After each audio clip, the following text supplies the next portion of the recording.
Hey guys, I'm going to show you how to fix this problem on your Windows 11 operating system. In the first step, go to search bar and simply type in Task Manager.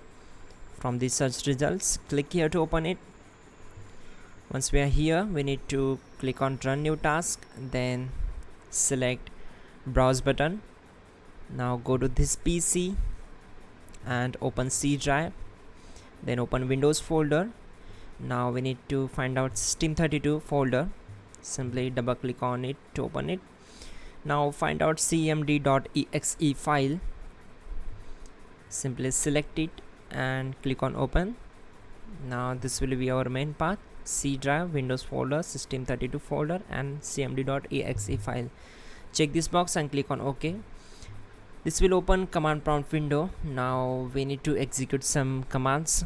Type these commands carefully. Type in sfc /scan now and simply hit enter. So this process will take some time. We need to wait for it. Then now go to search bar and find out device manager. So click here, open it. On this window, just expand display adapters. Right click on this adapter, select properties and go to drivers tab and click on update driver. Now check this, make sure you are connected with your internet connection. So the base drivers are installed. Now close this window. Again expand IDE ATA/API controllers. Now from the controllers, we need to search for the main adapter, then right click on it and select properties. Again go to drivers tab and click on update driver. Do the same process for this one also. Now close all windows. This command also done, so type exit to close the command prompt window.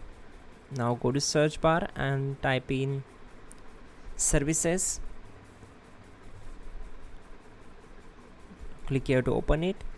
On this window, you need to find out Windows Update. So right click on it, select properties.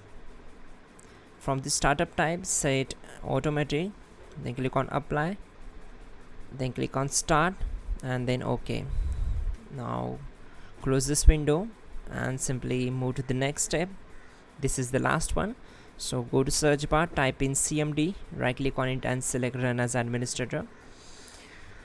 Now type this command chkdsk. Type in chkdsk /f /r and hit enter. Then type y and simply hit enter. Now we will see the changes. For that, simply restart your system, then you will see these changes. That's it guys, your problem will be solved and you're good to go.